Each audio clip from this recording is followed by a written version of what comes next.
এই সেই পাইপ, এই পাইপ দিয়ে তেল নামানো হয়। আর কি করবেন?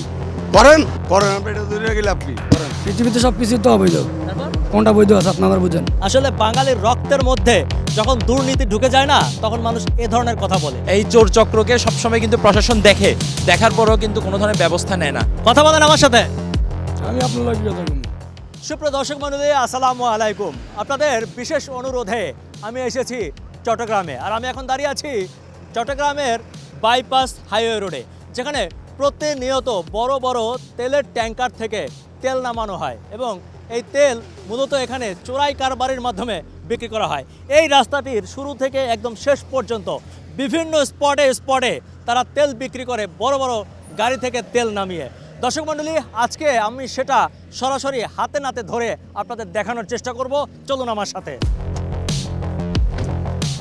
কি করছেন? কোনো কিছু করতে আমি নাস্তা করতে দাঁড়াই। হ্যাঁ, নাস্তা করতে। আমি তো তেল নিতে দেখলাম। কাউকে তেল দিই নাই, জিজ্ঞাসা করেন। হ্যাঁ, জিজ্ঞাসা করেন না। দর্শক মণ্ডলী, আপনাদেরকে দেখানোর চেষ্টা করি। এ হচ্ছে সেই গাড়ি যেখান থেকে প্রতিনিয়ত তেল বিক্রি হয় অবৈধভাবে। রাস্তায় এরা তেল মানায়। আপনারা এদিকে আসো তো, দেখার চেষ্টা করি আমরা। এই গাড়িটা কার? এটা এটা এটা কার? এটা আপনাদের গাড়ি? কি করেন গাড়িতে? কোন স্যার জ্বালানি তেল, জ্বালানি তেল দিতে স্যার, তেল জ্বালানি তেল দিতে স্যার। কি করছেন? জ্বালানি তেল, জ্বালানি তেল তো নিয়ে আসছেন, এখানে কাজ কি? জবাব নাই। জ্বালানি তেল দিতে স্যার। জ্বালানি তেল তো, কিন্তু এখানে জ্বালানি তেলের কাজ কি? ডালতাম স্যার আমাদের। হ্যাঁ, ডালতাম। এখানে তেল ঢালতেন। গুড, ভালো কথা। এটা কিসের জন্য ঢালেন? আমরা বাড়া মারিতে স্যার। ভাড়া মারেন, ওই কারণে ঢালেন? পোষায় নেওয়ার জন্য, জি স্যার, লাভের জন্য। সত্য কথা বলছে, সত্য কথা বলার জন্য ধন্যবাদ। দর্শক মণ্ডলী, দেখেন উনি স্বীকার করলেন যে এখানে নিয়মিত তেল ঢালেন। আমরা বিভিন্ন মাধ্যমে জানতে পেরেছি যে প্রতিদিন এখানে, বিশেষ করে এই রাস্তাটিতে, এরকম অবৈধ কাজ কন্টিনিউ চলে। এখান থেকে তেলগুলো সরাসরি এখানে নামানো হয়। দর্শক মণ্ডলী, আপনাদেরকে যদি একটু ক্লোজে দেখায়, ক্যামেরা একটু দেখেন, যেখানে কিন্তু তেলগুলো এখনো রাখা আছে। আপনার তো কোনো দোষ নাই, আপনি তো তেল নামান এখানে, তাই না? এখানে এই যে তেলটা যে নামান, এটা কোন কোন গাড়ি থেকে নামান? এটা বিভিন্ন গাড়ির থেকে। বিভিন্ন গাড়ি থেকে। আপনারা তো আর চুরি করেন, আপনারা তো তেল কিনে রাখেন। হ্যাঁ, আমরা ঠিক কিনে রাখি। কিনে রাখেন। হ্যাঁ।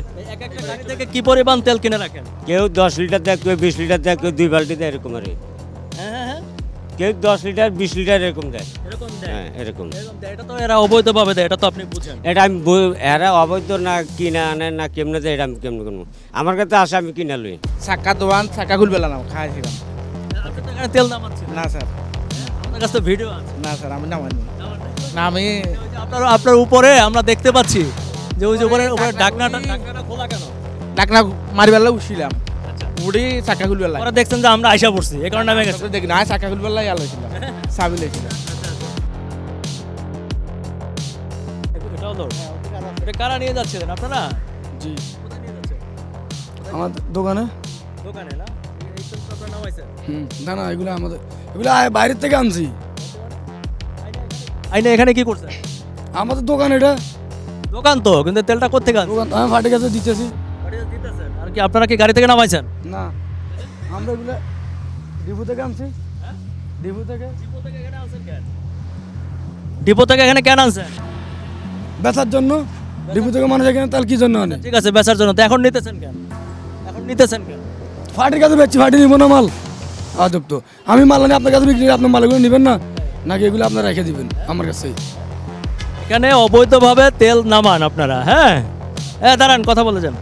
অবৈধভাবে তেল নামান, আবার অবৈধভাবে বিক্রিও করেন, আবার বলতেছেন পার্টি। এসব কি? আচ্ছা, ঠিক আছে, কথা বলেন আমার সাথে। আমি আপনার লাগে কথা বলবো। কথা বলা যাবে না? ভিতরেও তো আছে, দেখি আমি একটু ভিতরে যাই।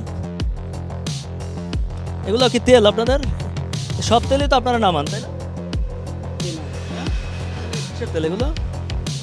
সব লোড। হ্যাঁ, সবগুলোর মধ্যে তেল আছে, সবগুলোর মধ্যে তো তেল আছে, সবগুলোর মধ্যে তেল আছে। দর্শক, আপনাদেরকে দেখানোর চেষ্টা করি যে প্রত্যেকটা ড্রামের মধ্যে তেল ভর্তি। এর একটা ড্রামে কত লিটার তেল ধরে সেটা আমি জানি না, তো বিষয় এখানে তেলের কাজ করেন, এখানে কয় লিটার ধরে এটা জানেন না আপনি? আমি আজকে আসি নতুন। কয় লিটার ধরে? 120 লিটার। 120 লিটার। 120 লিটার করে প্রত্যেকটা ড্রামে। এখানে দেখতে পাচ্ছি যে সবগুলো ড্রামে কিন্তু তেল ভর্তি আছে। এবং এখান থেকে আপনাদেরকে দেখানোর চেষ্টা করি যে এই সেই পাইপ, দেখেন এই সেই পাইপ, এই পাইপ দিয়ে তারপর এখানে বড় বড় যে অয়েল ট্যাঙ্কারগুলো সেগুলো থেকে তেল নামানো হয়। দর্শক মণ্ডলী, এই তেলগুলা সেই তেল, এই তেলের এখান থেকে অয়েল ট্যাঙ্কার থেকে এই তেলগুলো নামানোর ফলে কিন্তু টোটাল ট্যাঙ্কারে একটা তেলের শর্ট পড়ে যায়, যেই শর্টটা একদম ভোক্তা পর্যায়ে গিয়ে দাঁড়ায়। আপনাদেরকে দেখানোর চেষ্টা করে যে এই তেলগুলো এখান থেকে নামিয়ে এক ধরনের চক্র আছে যারা এভাবে তেল ডিপোজিট করে এবং পরবর্তীতে আবার এখান থেকে আরেক জায়গায় পাচার করে। আপনাদেরকে আরও দেখানোর চেষ্টা করি। এদিকে দেখেন অসংখ্য অসংখ্য অসংখ্য তেলের এই যে ড্রাম, এই ড্রামগুলোতে করে মূলত এই তেলগুলো পাচার করা হয়। এদিকে আরও আমরা দেখেছি যে আরও কিছু কিছু জায়গায় লুকিয়ে রাখা হয়েছে। একটা অবৈধ কাজ করতেছেন, আবার চিৎকার করতেছেন, লজ্জা করে না? কোনটা অবৈধ? হ্যাঁ, লজ্জা করে না? কোনটা অবৈধ? এই যে অবৈধ, এগুলো থেকে যে তেল নামাচ্ছেন এটা অবৈধ না? হ্যাঁ, এটা বৈধ? এটাকে বৈধ কাজ? কথা বলেন, এটা বৈধ কাজ? এখন তো কথা বলতে পারছেন না। লাখ লাখ টাকার তেল আপনারা এভাবে পাচার করেন, আবার জিজ্ঞেস করলে বড় বড় কথা বলেন, তাই না? এই তেলটা যেভাবে নামাচ্ছেন এটা যে অবৈধ, এটা আপনি জানেন? কোনটা এটা অবৈধ? এটা অবৈধ না? তাহলে এটা কি? এটা কি? পৃথিবীতে সব কিছুই তো অবৈধ। তারপর কোনটা বৈধ আছে আপনি আমার বুঝান। পৃথিবীতে সবকিছু অবৈধ। ওই আর কোনটা বৈধ আছে আচ্ছা, আপনি আমার বুঝান না ভাই।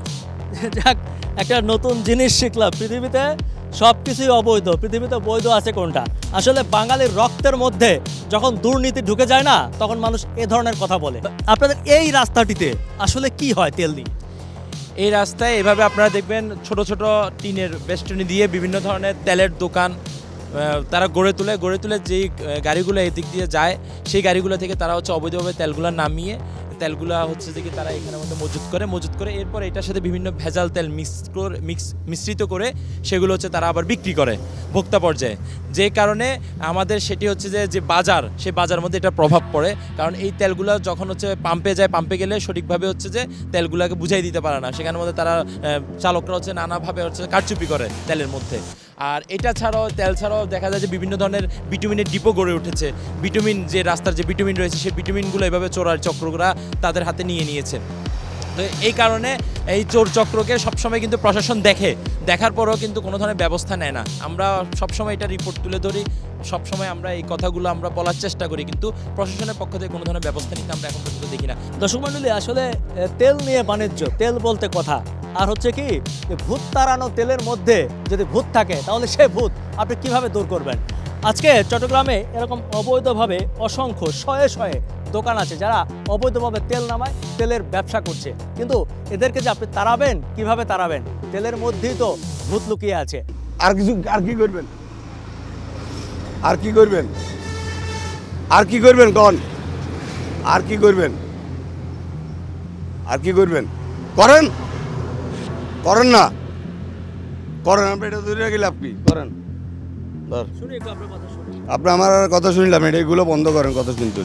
দর্শক মণ্ডলী, আপনাদের দেখানোর চেষ্টা করছি আসলে চট্টগ্রামের এই পুরো জোনটা তো একটা ক্রাইম জোন। এখানে সব ধরনের কাজ করা অত্যন্ত কঠিন। আজকে অবৈধভাবে তেলের আমরা যে ধরলাম, এরা আমাদেরকে রীতিমতো হুমকি ধামকি দিচ্ছে এবং বিভিন্নভাবে ম্যানেজ করার চেষ্টা করছে। আসলে চিটাগং যে একটা ক্রাইম জোন কিংবা চট্টগ্রামের এই সাইটগুলো যেটু ঝুঁকিপূর্ণ, তাই আপনাদেরকে একটু দেখানোর চেষ্টা করছি। দর্শক, গাড়িটা আমরা চেষ্টা করেও থামিয়ে রাখতে পারছি না, এরা এতটাই প্রভাবশালী যে দেখেন গাড়িটা থামিয়ে রাখতে পারছি না। ভাই, গাড়িটা একটু পরে গেলে সমস্যা আছে? হ্যাঁ,